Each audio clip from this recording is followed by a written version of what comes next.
I keep being tagged in this video about anarcho-capitalists, and I assumed it was because they thought I would find it funny, which I do, but then I noticed they were taking other AnCaps as well, and it made me realize that perhaps they were looking for someone to respond.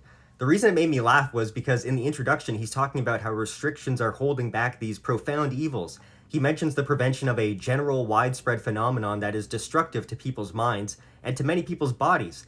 But then he reveals he's talking about explicit media. I don't know why I'm surprised by what people are willing to throw their freedom away for, but it never ceases to amaze. The main mistake he's making is that he's thinking in terms of law being a set of rules that just exists and is enforced by some neutral arbiter of society, as if it's just a matter of us coming to agreement, and then from there, with enough taxation, we can make anything into a reality. Libertarians aren't quibbling with the intentions of prohibition. That's completely irrelevant. What we're taking issue with is the apparatus you're supporting, which interferes in people's business.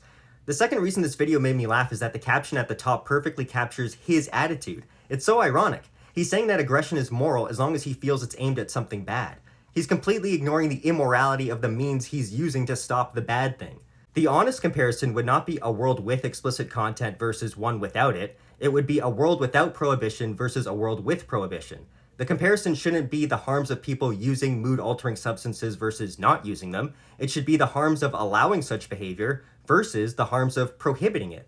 And it's incredible to me how the costs of the state itself seem to be completely transparent, invisible to these right-wing moralists. All of a sudden, the implications of having some people be allowed to use aggression are completely lost on them. Let's be honest, if you want to argue about harm, then let's talk about the actual harms of prohibition.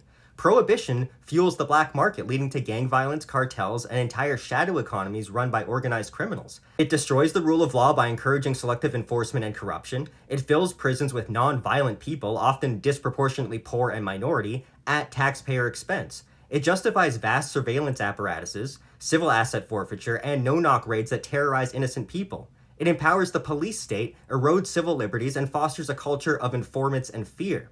But sure, let's ban explicit media because it makes people feel icky. I don't have to support something to not want to authorize you to harm people in order to stop it. How difficult is that to understand? The reason libertarians don't want to stop people from doing deals isn't because the trading of capital magically makes something moral. It's so weird that that is his impression of the philosophy. As long as capital changes hands, it's moral? No. The non-aggression principle simply states that for any relationship to be moral, it has to be voluntary. The reason you can't interfere is because the two people involved have more of a claim to their own bodies than you do. As a matter of fact, you have zero claim on their bodies, so your intervention is immoral.